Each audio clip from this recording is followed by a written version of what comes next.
It was a quiet evening in the suburbs, the kind of night where everything seemed calm and ordinary. The streets were dimly lit, with only the occasional car passing by. Sarah Thompson, a 52-year-old woman known for her warm smile and kind heart, was driving home from a family dinner. Her son, Daniel Thompson, had gifted her a sleek, expensive car as a token of appreciation for all she had done for him over the years. It wasn't just any car. It was a symbol of how far their family had come after years of hard work and sacrifice. Sarah loved that car. To her, it represented not only her son's success, but also the life they had built together despite challenges. She hummed along to soft music playing on the radio, feeling content and peaceful. But little did she know, this seemingly normal drive would change everything for her, her family, and an entire community. As Sarah approached a less busy intersection, blue and red lights suddenly flashed behind her. Startled, she glanced at her rearview mirror and saw a police cruiser signaling her to pull over. Confused, she checked her speedometer. She hadn't been speeding. Her seatbelt was securely fastened, and she knew she hadn't broken any traffic rules. Still, she complied, pulling onto the side of the road and turning off the engine. Officer Mark Callahan stepped out of his vehicle. He was tall, broad-shouldered, and carried himself with an air of authority. To many in the neighborhood, he was simply the cop who kept things in order. But those who had crossed paths with him before knew there was more to his story. Over the years, whispers about his behavior had circulated among residents, especially people of color. Some said he treated them differently during routine stops. Others claimed he often used aggressive tactics when dealing with minorities. Yet, no formal complaints ever stuck against him because he always found ways to justify his actions. Callahan walked up to Sarah's window, his flashlight shining directly into her face. "License and registration, please," he demanded, his tone curt and dismissive. Sarah nodded politely and reached for her purse on the passenger seat. As she rummaged through it to retrieve her documents, Callahan's voice grew sharper. "Keep your hands where I can see them," he barked, gripping the handle of his gun. Startled, Sarah froze. "I'm just getting my license," she explained, calmly. "There's no need to worry." But Callahan didn't seem interested in explanations. His eyes narrowed as he looked at the car around her, the leather seats, the polished dashboard, the high-end features. In his mind, something didn't add up. A black woman driving such an expensive vehicle? That couldn't be right. Prejudiced thoughts clouded his judgment, fueling suspicion where none existed. "Step out of the vehicle," Callahan ordered, his hand now resting firmly on his holster. Sarah hesitated, unsure why this simple traffic stop had turned so hostile.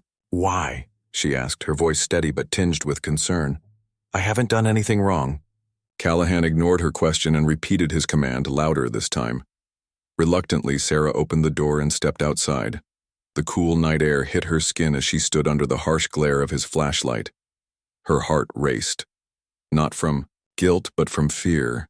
Something about the way he looked at her made her feel unsafe. "What's in your purse?" Callahan snapped, pointing his flashlight at the bag still sitting on the passenger seat. "Open it." "I already told you," Sarah replied, trying to stay composed. "It's just my wallet and some personal items." Callahan wasn't satisfied. Without waiting for permission, he leaned into the car and grabbed the purse. Flipping it open, he dumped its contents onto the hood of the car. Lipstick, tissues, a small notebook, and an inhaler spilled out. Nothing incriminating, nothing dangerous. Yet, instead of backing down, Callahan grew angrier. "What's this?" he asked, holding up the inhaler. "Is this yours?" "Yes," Sarah answered, confused by the question. "I have asthma. Why are you asking me these things?" Callahan didn't respond. Instead, he began pacing back and forth, muttering under his breath. Then, without warning, he shouted, "Don't move," and drew his weapon. Sarah's eyes widened in terror. "Please," she pleaded, raising her hands. "I'm not a threat. I'm just trying to go home." But Callahan wasn't listening.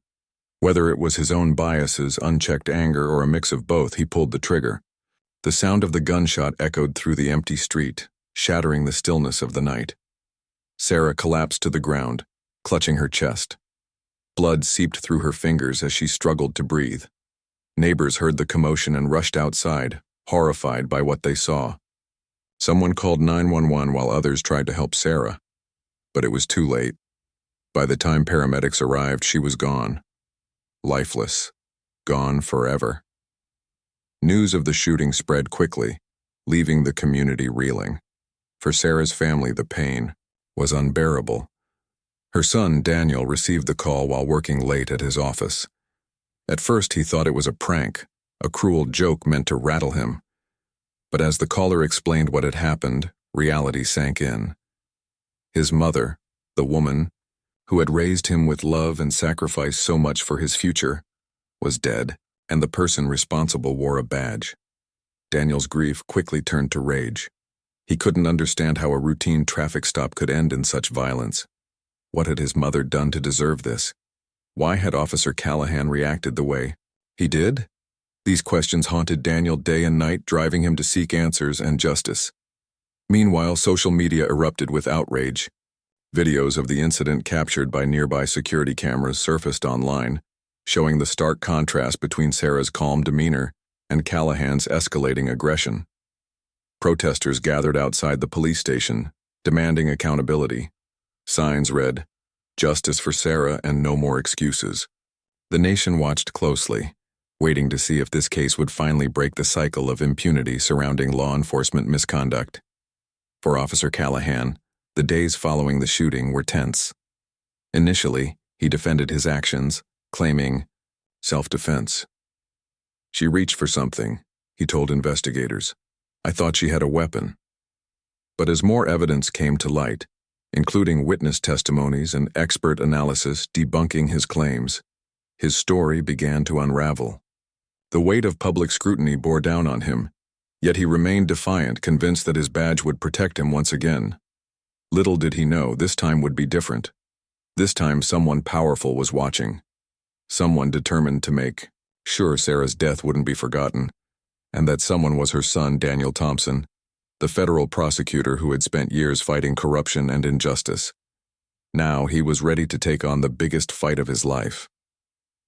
The days following Sarah Thompson's death were a blur of grief, anger, and disbelief for her son, Daniel. He sat in his office late at night, staring blankly at the stack of case files on his desk. His mind refused to focus on anything except the image of his mother, her smile, her laugh, her unwavering support throughout his life. She had been his anchor, the person who believed in him when no one else did. And now she was gone, taken away in an act of senseless violence. Daniel replayed the details of that fateful night over and over in his head. The traffic stop, the officer's aggression, the gunshot. It didn't make sense. None of it made sense. His mother wasn't a criminal. She wasn't a threat. She was just a woman driving home after spending time with her family. How could this happen? Why did it happen? As the initial shock wore off, something inside Daniel shifted. Grief gave way to resolve, and sadness transformed into determination. He realized that sitting alone in his office, drowning in sorrow, wouldn't bring justice for his mother. If he wanted answers and accountability, he would have to fight for them. And as a federal prosecutor, he knew exactly how to do that. But this wasn't going to be easy. This case wasn't just about one bad cop. It was about a system that had allowed people like Officer Mark Callahan to operate unchecked for years. Daniel understood the weight of what he was about to take on. Going after a police officer, especially one with connections and a badge, was risky. There would be backlash. People would question his motives. Some might even accuse him of being biased because of his personal connection to the victim. But none of that mattered to Daniel. All he cared about was making sure his mother's killer faced consequences. The first step was requesting to lead the investigation himself. Normally, cases involving law enforcement officers were handled by internal affairs or local prosecutors. But given the high-profile nature of this incident and the public outcry, it was clear that external oversight was necessary. Daniel approached his superiors with a bold proposal. Let him handle the case personally. At first, they hesitated. "Are you sure you can remain objective?" One of them asked cautiously. "This is your mother we're talking about." Daniel didn't flinch. "I'm not doing this out of revenge," he said firmly. "I'm doing it because I know the law better than anyone. I'm doing it because my mother deserves justice, and I'm doing it because if I don't, who will?" His conviction won them over. Reluctantly, his superiors agreed to let him take charge of the investigation. They also assigned a team of trusted colleagues to assist him, ensuring that the process remained transparent and fair. With their support, Daniel dove into the case head first, determined to leave no stone unturned. The deeper he dug, the more disturbing the picture became. Body cam footage from Officer Callahan's uniform revealed inconsistencies in his account of the shooting. In the video, Sarah appeared calm and cooperative throughout the entire encounter. There was no sign of hostility or resistance on her part. Yet Callahan's tone grew increasingly aggressive, his movements erratic. When he claimed she reached for something, the camera showed her simply reaching for her inhaler, a medical device she carried everywhere due to her asthma. The footage went viral almost immediately, sparking outrage across the country. News outlets picked up the story, broadcasting clips of the interaction alongside interviews with witnesses and community members. Social media platforms lit up with hashtags like "Justice for Sarah" and "Enough is enough." Protesters marched through the streets holding signs and chanting slogans demanding accountability. For many, Sarah's death was not an isolated incident but part of a larger pattern of systemic racism and police brutality. Amidst the chaos, Daniel worked tirelessly behind the scenes. He reviewed every piece of evidence, cross-referenced witness statements, and analyzed the forensic reports. But he didn't stop there. Knowing that Callahan's actions weren't happening in a vacuum, Daniel began looking into the officer's past. What he discovered shocked even him. Internal police records revealed a troubling history of misconduct allegations against Callahan. Over the years, multiple individuals, mostly people of color, had filed complaints accusing him of racial profiling, excessive force, and verbal abuse. Each complaint had been dismissed or buried by higher-ups within the department. Some were labeled unfounded, while others disappeared entirely. It was as if the system itself had conspired to protect him, shielding him from accountability time and time again. Determined to expose the truth, Daniel reached out to investigative journalists and whistleblowers within the police force. Together, they uncovered a trove of incriminating evidence, including text messages and emails where Callahan openly expressed racist views. In one particularly damning exchange, he referred to black residents as thugs and boasted about using his authority to intimidate them. These revelations painted a chilling portrait of a man who saw himself as untouchable, a predator hiding behind a badge. As the pieces of the puzzle came together, Daniel felt a mix of anger, disgust, and grim satisfaction. Anger at the injustice his mother had suffered. Disgust at the corruption and complicity within the police department. And satisfaction knowing that he finally had the ammunition needed to hold Callahan accountable. But Daniel wasn't naive. He knew that prosecuting a police officer, even one with such damning evidence against him, wouldn't be easy. Cops, like Callahan, often enjoyed the benefit of the doubt, both from juries and the public. Defense attorneys would try to paint Sarah as a threat, twisting the narrative to justify the shooting. They might argue that Callahan acted out of fear for his life, despite overwhelming proof to the contrary. Winning this case would require not only skill, but also strategy. To prepare, Daniel immersed himself in every aspect of the prosecution. He rehearsed his arguments, anticipating every possible counterpoint the defense might raise. He studied previous cases involving police misconduct, learning from both successes and failures. And most importantly, he reminded himself why he was doing this, not for revenge but for justice, for his mother, for everyone who had ever felt powerless in the face of systemic oppression. In the weeks leading up to the trial, Daniel found solace in small moments of connection. Friends and family rallied around him, offering words of encouragement and support. Strangers sent letters and messages expressing solidarity and gratitude for his efforts. Even amidst the pain, these gestures reminded him that he wasn't alone. The fight for justice was bigger than him, It was a collective movement fueled by love, resilience, and hope. One evening, as Daniel sat alone in his apartment, he pulled out an old photo album. Flipping through its pages, he smiled at memories of his mother, her laughter during family vacations, her pride at his graduation, her quiet strength during tough times. Tears welled up in his eyes, but he didn't wipe them away. Instead, he let them fall, allowing himself to feel the full weight of his loss. "I promise you, Mom," he whispered, clutching the album tightly. "I won't let this go unanswered. Your voice will be heard. Your memory will live on." With renewed determination, Daniel closed the album and turned back to his work. The road ahead would be long and difficult, but he was ready. Ready to stand in court and demand accountability. Ready to shine a light on the darkness that had claimed his mother's life. Ready to prove once and for all that no one, not even those sworn to protect and serve, was above the law. As the investigation deepened, Daniel Thompson found himself consumed by a mix of emotions: anger at the injustice his mother had faced, grief over her loss, and an unshakable determination to uncover the truth. Every day felt like a battle, but he refused to back down. He knew that exposing Officer Mark Callahan's actions wasn't just about holding one man accountable. It was about dismantling the system that allowed people like him to thrive unchecked.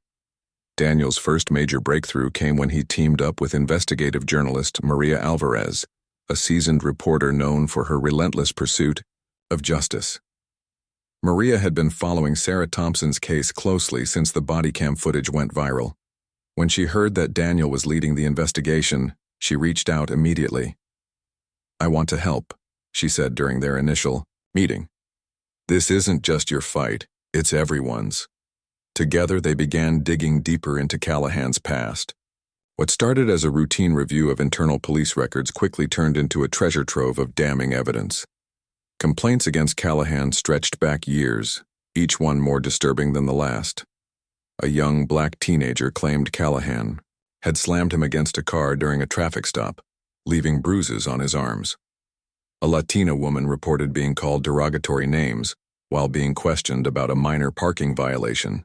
An elderly Asian man described how Callahan had mocked his accent and threatened arrest without cause. None of these complaints had resulted in disciplinary action. Some were dismissed outright, while others were quietly swept under the rug. Internal affairs officers routinely sided with Callahan, citing lack of evidence or labeling the accusers as unreliable. It was clear that the department had protected him, shielding him from consequences even when the allegations were credible. But the most shocking discoveries came from documents obtained through Freedom of Information Act requests. Emails between Callahan and fellow officers revealed a pattern of racist behavior that went far beyond isolated incidents. In one message, Callahan joked about targeting those people during night shifts, referring to minority communities. In another, he bragged about planting drugs on suspects to justify arrests. The language was crude, hateful, and unmistakably prejudiced. These weren't just careless words, they were windows into a mindset rooted in bigotry and abuse of power. Maria published excerpts from these emails in a series of explosive articles, sending shockwaves across the nation. Headlines screamed phrases like "racist cop exposed" and "decades of abuse uncovered." Public outrage intensified, with protests growing larger and louder. Community leaders demanded immediate reforms within law enforcement agencies, calling for transparency, accountability, and stricter oversight. For many, Sarah Thompson's death had become a symbol of everything wrong with policing in America. While the media frenzy raged on, Daniel focused on building an ironclad case against Callahan. He worked tirelessly, poring over every piece of evidence and consulting experts to strengthen his arguments. Forensic specialists analyzed the body cam footage frame by frame, confirming that Sarah had posed no threat whatsoever at the time of the shooting. Medical professionals reviewed her medical history, explaining how her asthma required her to carry an inhaler at all times, a fact that should have been obvious to anyone paying attention. Daniel also interviewed witnesses who had seen the incident unfold. Neighbors recalled hearing Sarah's calm voice as she tried to reason with Callahan, contrasting sharply with the officer's escalating aggression. One bystander described how Callahan's demeanor shifted dramatically once he noticed the luxury car Sarah was driving. It was like he couldn't believe a black woman could own something so nice, the witness told Daniel. He kept asking her where she got the money for it, like she must have done something illegal. These testimonies painted a vivid picture of what had happened that night, and why. It wasn't just about a single bad decision made in the heat of the moment. It was about deeply ingrained biases and systemic failures that allowed such tragedies to occur repeatedly. Daniel knew that presenting this context in court would be crucial. Jurors needed to understand that Callahan's actions weren't random or accidental. They were part of a larger pattern of discrimination and misconduct. Despite the mounting evidence, challenges remained. Defense attorneys argued that releasing certain materials, like the emails and internal records, would prejudice the jury against Callahan before the trial even began. They filed motions to suppress key pieces of evidence, hoping to weaken the prosecution's case. But Daniel was prepared. He countered each motion with meticulous legal arguments, ensuring that nothing slipped through the cracks. In addition to preparing for court, Daniel took steps to protect himself and his team from potential backlash. Threats poured in daily. Anonymous calls, menacing messages online, even graffiti sprayed outside his office building. Some accused him of playing the race card or exploiting his mother's death for personal gain. Others warned him to drop the case altogether. But Daniel refused to let fear dictate his actions. Instead, he leaned on his support network. Colleagues who shared his commitment to justice, friends who reminded him to take care of himself, and strangers who sent heartfelt notes of encouragement. One evening, as Daniel sifted through yet another stack of documents, Maria stopped by with coffee and sandwiches. "You look like you haven't slept in days," she said, setting the food down on his desk. "Take a break. Even superheroes need rest." Daniel chuckled weakly. "I'm not a superhero," he replied. "Just a son trying to honor his mom." "And doing an incredible job of it," Maria said firmly. "Don't forget that." Her words stuck with him long after she left. Though the weight of the case often felt unbearable, moments like these reminded him why he kept going. This wasn't just about vengeance or retribution. It was about creating change, about making sure no other family had to endure what his had gone through. As the trial date approached, Daniel finalized his strategy. He planned to present the case in two parts. First, proving beyond a reasonable doubt that Callahan had acted recklessly and unlawfully. Second, showing how systemic racism and institutional indifference had enabled such behavior to persist unchecked. By connecting the dots between individual wrongdoing and broader societal issues, he hoped to deliver not only a guilty verdict, but also a wake-up call to the nation. On the eve of the trial, Daniel visited his mother's grave. The cemetery was quiet, bathed in soft moonlight. Kneeling beside her headstone, he traced the engraved letters of her name with his fingers. "Tomorrow we start fighting back," he whispered. "I won't let them silence you." Tears welled up in his eyes, but he didn't wipe them away. Instead, he let them fall, allowing himself to feel the full weight of his loss. Then, taking a deep breath, he stood up and straightened his shoulders. The road ahead would be difficult, but he was ready. Ready to stand in court and demand accountability. Ready to shine a light on the darkness that had claimed his mother's life. And ready to prove once and for all that justice could prevail, even in the face of overwhelming odds. The trial began on a crisp autumn morning with the courtroom packed to capacity. Reporters lined the back rows, their cameras clicking and notebooks ready. Family members of Sarah Thompson sat in the front row, their faces etched with grief, but also steely resolve. On the opposite side of the aisle, Officer Mark Callahan's supporters, a mix of fellow officers and friends, sat quietly, their expressions tense. The air was thick with anticipation as everyone waited for the proceedings to begin. Judge Evelyn Carter, known for her no-nonsense demeanor, presided over the case. She opened by reminding those present that this was a court of law, not a platform for public opinion. Her stern voice commanded respect, setting the tone for what promised to be an intense legal battle. As Daniel Thompson stood up to deliver the prosecution's opening statement, all eyes turned to him. Daniel took a deep breath before speaking. He knew this moment would define not only the outcome of the trial but also the legacy of his mother. Clad in a sharp suit, he exuded confidence, though inside he felt a whirlwind of emotions. "Ladies and gentlemen of the jury," he began, his voice steady but laced with emotion. "This is not just a case about one man or one tragic night. This is a story about accountability, justice, and the kind of society we want to live in." He painted a vivid picture of Sarah Thompson, her warmth, her generosity, her dreams for the future. He described her as a loving mother, a devoted friend, and a hard-working woman who had built a life filled with dignity. Then, his tone shifted. "On the night of her death," he continued, "Sarah did nothing wrong. She followed every instruction given to her. Yet she was treated like a criminal, profiled because of the color of her skin, and ultimately killed for no reason other than prejudice disguised as authority." Daniel walked the jury through the events of that fateful evening, using visual aids like body cam footage and expert analysis to reinforce his points. He highlighted how Callahan's behavior escalated unnecessarily, pointing out moments where his aggression seemed fueled more by bias than any real threat. When he played the chilling sound of the gunshot in the courtroom, there was an audible gasp from the audience. It was impossible to ignore the stark contrast between Sarah's calm demeanor and Callahan's volatile actions. When it came time for the defense to present its opening statement, Callahan's attorney, Gregory Lane, wasted no time trying to sway the jury's perspective. "Officer Callahan acted in self-defense," Lane declared firmly.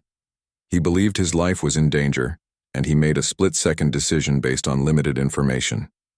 Lane argued that the situation had been chaotic and unpredictable, suggesting that Sarah's movement toward her purse could reasonably have been interpreted as a threat. He portrayed Callahan as a dedicated officer who had simply made a tragic mistake. As the trial progressed, both sides called witnesses to testify. For the prosecution, Daniel brought forward neighbors who had witnessed parts of the incident. One woman recounted hearing Sarah's polite responses to Callahan's increasingly hostile questions. Another described seeing Callahan draw his weapon without apparent provocation. Each testimony added another layer to the narrative Daniel was building, a narrative of unnecessary escalation rooted in racial bias. Forensic experts also played a crucial role in bolstering the prosecution's case. A firearms specialist explained that the trajectory of the bullet proved Sarah had been standing still when she was shot, contradicting Callahan's claim that she lunged at him. A medical examiner testified that Sarah's injuries were consistent with someone being shot while raising their hands defensively. These technical details may have seemed dry to some observers, but they were critical in dismantling the defense's argument. Meanwhile, the defense relied heavily on character witnesses to humanize Callahan. Fellow officers praised his dedication and bravery, painting him as a protector of the community rather than a predator within it. One colleague even suggested that Callahan's reputation for toughness stemmed from his commitment to keeping people safe, not harming them. But under cross-examination, these testimonies often fell apart. Daniel skillfully exposed inconsistencies in their statements, forcing them to admit that they hadn't witnessed the events firsthand and couldn't speak to Callahan's mindset during the encounter. One of the most dramatic moments of the trial came when Prosecutor Daniel presented evidence of Callahan's racist texts and emails, projected onto a large screen for the entire courtroom to see. The messages shocked even those who thought they understood the scope of Callahan's misconduct. In one particularly damning exchange, Callahan joked about targeting minorities during traffic stops, referring to them as easy targets. Another email showed him mocking a black colleague for speaking out against discriminatory practices within the department. Defense attorney Lane tried to downplay the significance of these communications, calling them private jokes taken out of context, but Daniel countered fiercely. "These aren't jokes, they're windows into a mindset," he said, leaning forward intently. "They show us exactly how Officer Callahan viewed the people he swore to protect, and they explain why he reacted the way he did when faced with a black woman driving an expensive car. Throughout the trial, emotions ran high. Tears flowed freely among Sarah's family members as they listened to each witness recount her final moments. Even some jurors appeared visibly moved, nodding along as Daniel connected the dots between individual acts of racism and systemic failures within law enforcement. Outside the courthouse, protests continued daily, with crowds chanting slogans like "No justice, no peace," and holding signs bearing Sarah's name. As closing arguments approached, tension reached a fever pitch. Both sides prepared meticulously, knowing that their final statements would leave a lasting impression on the jury. When Gregory Lane stood to deliver the defense's closing remarks, he focused on casting doubt. "This case boils down to one question," he told the jury. "Did Officer Callahan truly believe his life was in danger? If so, then his actions were justified under the law." But when Daniel rose to give his closing statement, he delivered a masterclass in persuasion. His words were measured yet impassioned, weaving together facts, emotions, and moral appeals. "Ladies and gentlemen of the jury," he began, "you've heard the evidence, you've seen the videos, you've read the texts. There is no doubt what happened here. Officer Callahan stopped my mother because of the color of her skin. He treated her like a suspect because of the car she drove. And when she dared to assert her rights, he killed her." Pausing for effect, Daniel locked eyes with each juror. "This isn't about reasonable doubt. It's about undeniable truth. My mother deserved better. Every person deserves better. Today you have the power to send a message that no badge, no title, no excuse can justify taking an innocent life. Please honor my mother's memory by doing what's right." The courtroom fell silent as Daniel returned to his seat. Even Judge Carter seemed momentarily struck by the weight of his words. After dismissing the jury to deliberate, she reminded everyone that justice required patience and careful consideration. Hours stretched into days as the jury debated behind closed doors. Finally, after 3 grueling days, the verdict was ready. The courtroom buzzed with nervous energy as the jury filed back in. When the foreperson stood to announce the decision, Daniel held his breath. "We find the defendant, Officer Mark Callahan, guilty of second-degree murder and civil rights violations," she declared. A wave of relief washed over Daniel as cheers erupted outside the courthouse. Justice had been served, but the journey was far from over. While the verdict marked a monumental victory, Daniel knew the fight for systemic change was just beginning. As he left the courtroom, surrounded by loved ones and supporters, he whispered softly to himself, "Mom, I did it. Now let's make sure no one else has to go through this." The courtroom erupted in a mix of cheers, tears, and stunned silence as the guilty verdict echoed through the space. For Daniel Thompson, the moment was surreal, a culmination of months of relentless effort, sleepless nights, and emotional turmoil. He sat still for a brief second, letting the weight of the verdict sink in. Then, overwhelmed by a flood of emotions, he buried his face in his hands. Tears streamed down his cheeks. Not just tears of relief, but also of sorrow. His mother was gone, and no verdict could bring her back. But this was justice, and it mattered.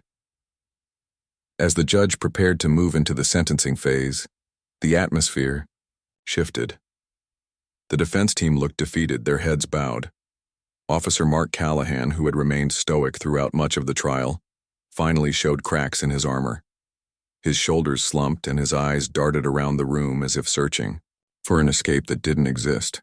On the other side, Sarah Thompson's family clung to each other, finding solace in the verdict but still carrying the pain of their loss. During the sentencing hearing, both sides were given the opportunity to speak. The prosecution presented victim impact statements from Sarah's loved ones, each one painting a vivid picture of the woman she was and the void her death had left behind. Her best friend Lisa spoke first, her voice trembling with emotion. "Sarah wasn't just my friend, she was my sister, my confidant, my rock," Lisa said. "She lit up every room she walked into, and now that light is gone because of one man's hatred." Daniel followed, standing tall despite the ache in his chest. He addressed the court not only as Sarah's son, but as someone who had witnessed firsthand the devastating ripple effects of unchecked racism and abuse of power. My mother taught me the value of fairness, kindness, and standing up for what's right, he began, his voice steady yet filled with raw emotion. She believed in a world where everyone is treated equally, regardless of the color of their skin. That belief cost her life. He then turned to face Callahan directly. You may have thought you were untouchable, that your badge gave you permission to act above the law. But today proves otherwise. Today shows that accountability exists, even for those who wear uniforms. I hope you spend every day of your sentence reflecting on what you've done, because my mother won't get the chance to live another day. Callahan's attorneys attempted to mitigate the severity of the punishment by presenting mitigating factors. They argued that he had served as a police officer for over 2 decades, claiming he had once been dedicated to protecting his community. They cited personal struggles, including financial stress and marital problems, as possible contributors to his behavior. But these arguments fell flat against the mountain of evidence showing Callahan's pattern of misconduct and the irreparable harm he had caused. When given the chance to speak, Callahan chose to remain silent. Perhaps he realized that any words he offered would ring hollow after the damning testimony and evidence presented during the trial.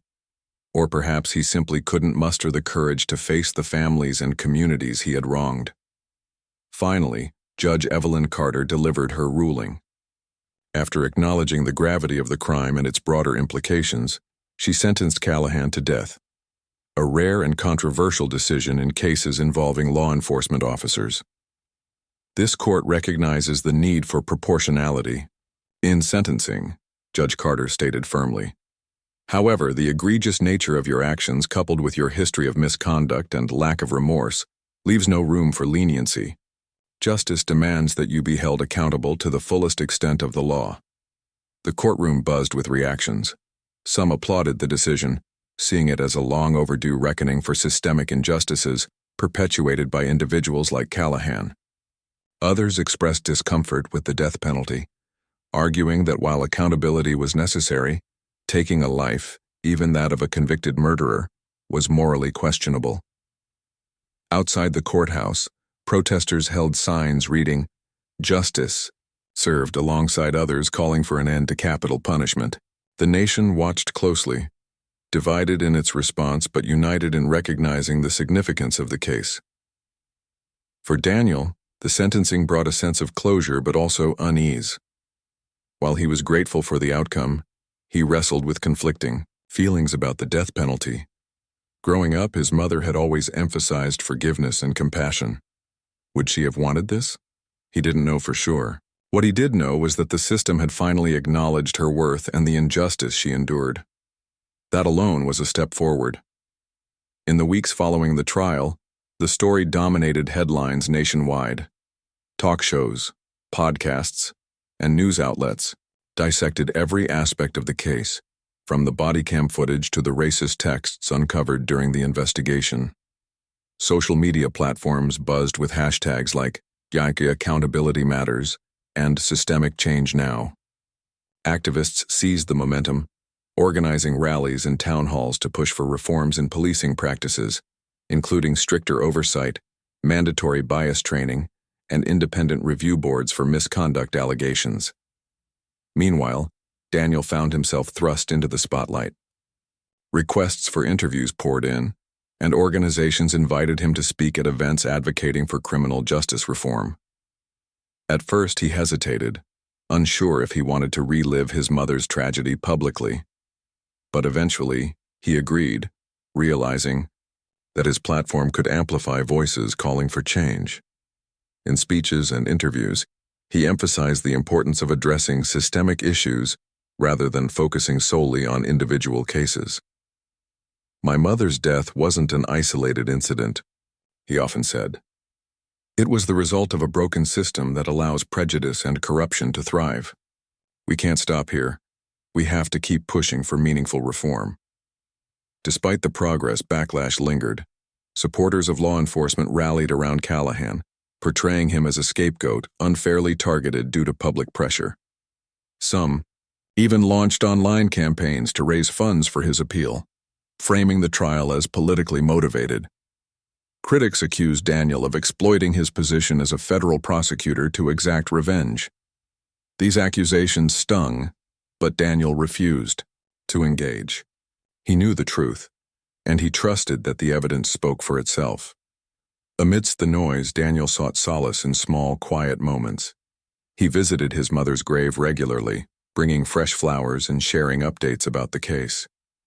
"They hurt us, Mom," he whispered during one visit, "but there's still so much work to do."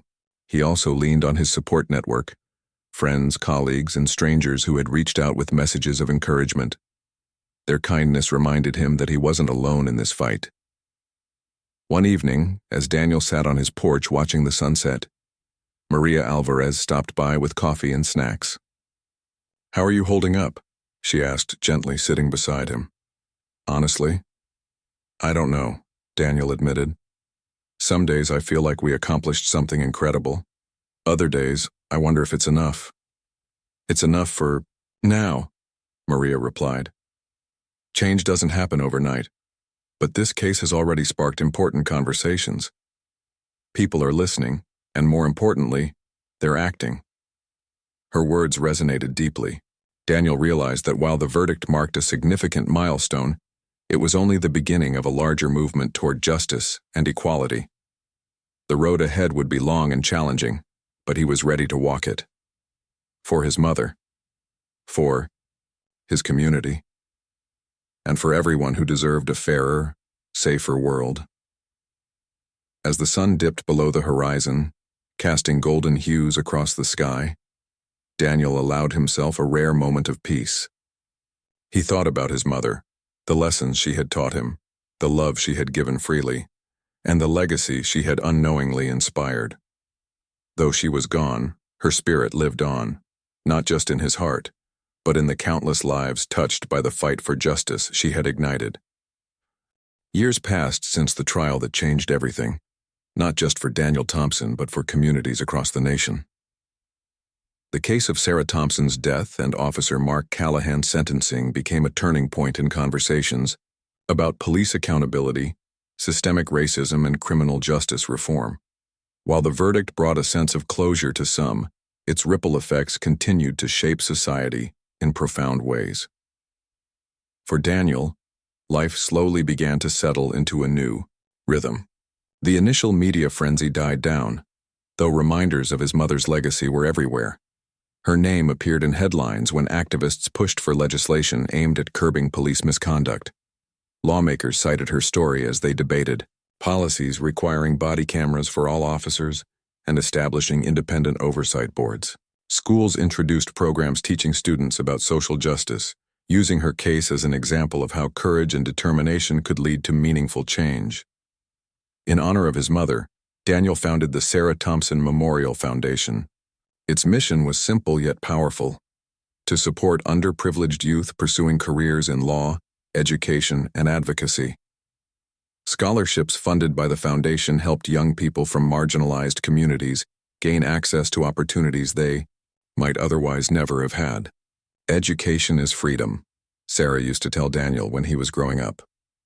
Now, those words inspired countless others to dream bigger and fight harder. Daniel also turned his focus toward mentorship. He visited schools and community centers, sharing his story with teenagers who looked like him, Black boys and girls navigating a world that often underestimated them. Sitting in classrooms or standing on stages, he spoke openly about loss, resilience, and the importance of speaking truth to power. "Your voice matters," he would say. "Don't let anyone silence you." My mother's voice may have been silenced, but her fight lives on through us. The impact of Sarah's death extended far beyond legal reforms and charitable initiatives. It sparked a cultural shift, a renewed demand for transparency and equity in institutions long criticized for their biases. Art galleries featured exhibits dedicated to victims of police brutality, including portraits of Sarah painted by local artists. Musicians wrote songs inspired by her story, blending sorrow with hope.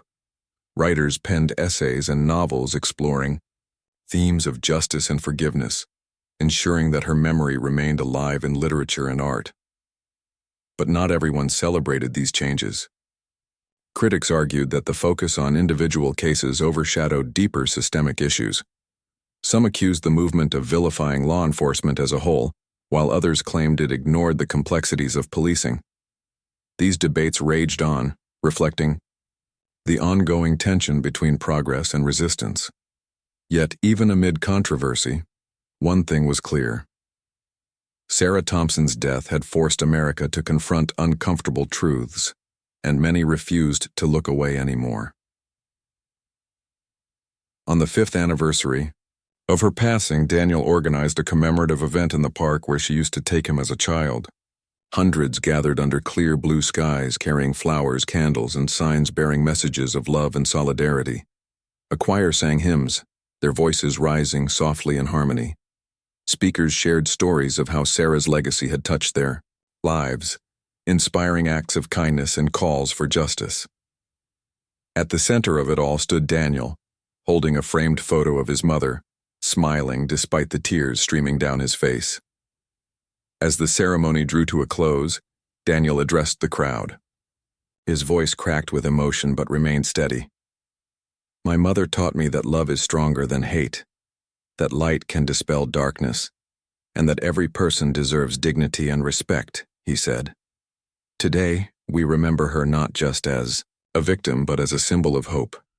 She reminds us that even in our darkest moments we can choose to stand up, speak out, and make a difference." Later that evening, Daniel returned home exhausted but fulfilled. He sat at his desk, flipping through old photo albums filled with memories of his mother. In one picture, she stood beside him on his high school graduation day, beaming with pride. Another showed her laughing at a family barbecue, surrounded by loved ones. Each image brought both joy and sadness, reminding him of what he'd lost and what he'd fought so hard to preserve. As he closed the album, his phone buzzed with a notification. It was an email from a young woman named Jasmine, a recipient of the scholarship awarded by the Sarah Thompson Memorial Foundation. Attached to the message was a photo of Jasmine standing in front of her university dorm, grinning ear to ear. "Thank you for believing in me," she wrote. "Because of your mom's legacy, I'm here chasing my dreams. One day I hope to make the same kind of impact she did." Reading those words, Daniel felt a warmth spread through his chest. This was why he kept going, why he endured sleepless nights, angry backlash, and moments of doubt. His mother's death hadn't just ignited outrage. It had planted seeds of hope, seeds that were now blossoming into action, resilience, and transformation. Over time, Daniel found peace in knowing that Sarah's legacy transcended tragedy. She wasn't just remembered as a victim of injustice. She was celebrated as a beacon of strength, compassion, and perseverance. Her story reminded people that change was possible, even in the face of overwhelming odds. And though Daniel still missed her deeply, he took comfort in the knowledge that her spirit lived on in every act of kindness, every protest march, and every young person striving for a better future. One crisp autumn morning, years after the trial, Daniel visited Sarah's grave once more. The headstone gleamed in the sunlight, surrounded by fresh flowers left by visitors who had heard her story and wanted to pay their respects. Kneeling beside it, Daniel placed a small note he had written earlier that day. It read simply, "You didn't die in vain, Mom. Your light shines brighter than ever." As he walked away, he paused to glance back at the grave one last time. For a fleeting moment, he thought he saw her smile. The same warm, radiant smile she always wore when life felt full of promise. Then turning toward the horizon, he stepped forward, ready to continue the journey she had inspired. The road ahead was uncertain, paved with challenges and victories, yet unseen. But Daniel knew this much for sure. The fight for justice wasn't over, it was evolving. With each step, he carried his mother's memory, letting it guide him toward a world where fairness and equality weren't aspirations but realities. And in doing so, he ensured that Sarah Thompson's legacy would endure, not as a symbol of loss but as a testament to the power of love, courage, and unwavering belief in a brighter tomorrow.